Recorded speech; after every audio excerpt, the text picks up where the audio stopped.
Dear students, again we are going to another portion of Cold War era, and that is New International Economic Order. Before going to that area, let me first just make you clear that why NEO was created and what is like NEO. In the world scenario, all the first world countries and second world countries, they go for trade when they're making up any discussion or conference of trade business, something like that.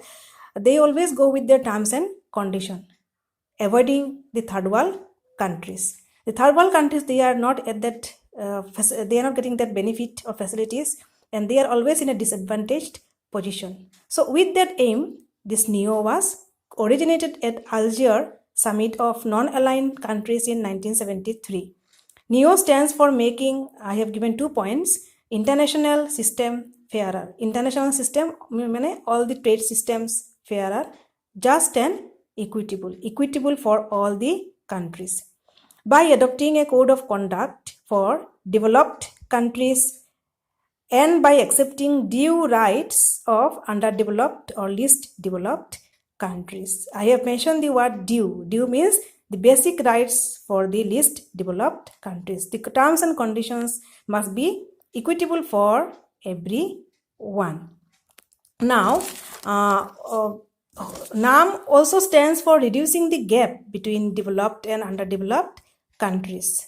Some of the issues that they adopted were they said that least developed countries or the third world countries should have control over their natural resources. Actually, you see, when these topmost countries, they come to these least developed countries and they try to control these countries, they exploit the natural resources of these countries. And while exploiting the natural resources, they set up their terms and conditions and they take the major benefits.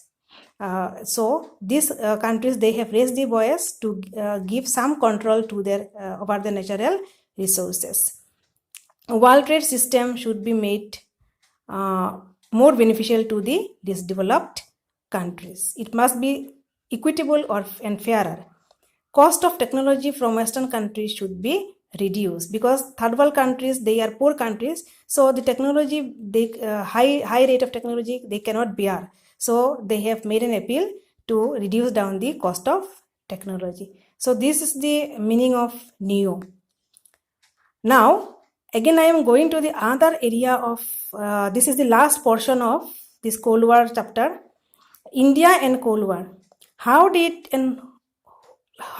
What way India responded during Cold War era.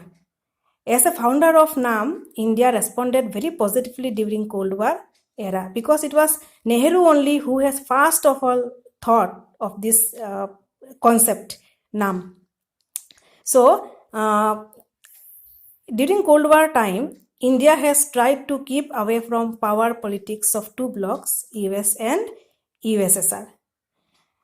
Next, India refused to get into any alliances because it restricted freedom of the country to act independently. Actually, at that time, these alliances, they always put pressure on those alliance countries by their own terms and conditions. So India has refused it from the main time when it was created. India said these alliances generated hatred and distrust and led to threat to world peace because these alliances, they are competing with each other, mainly US and USSR, and they, while competing with each other, they are making a pawn of the small countries, and the small countries are becoming sandwich between these countries, so it is becoming a threat to world peace.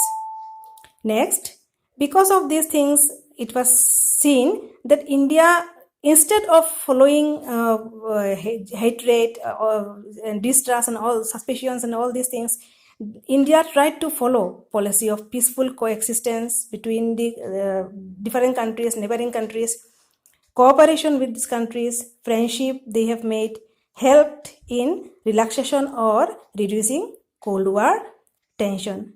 India has emerged as a very powerful country only after the after making of NAM, because today India is highly recognized in the foreign policy through the policy of NAM. India has went in a high level position through the policy of NAM. So, Cold War, which has gone through a zone of rivalries, alliance system, communist and capitalist bloc, dividing the whole world into two zones.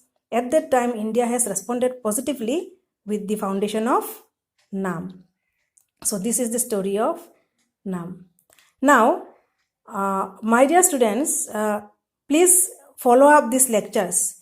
If you follow up these lectures, you will just get some ideas as how we have gone through these chapters, because you have to follow the video very silently, positively. And if you don't understand, please, I am always there to help you. Thank you.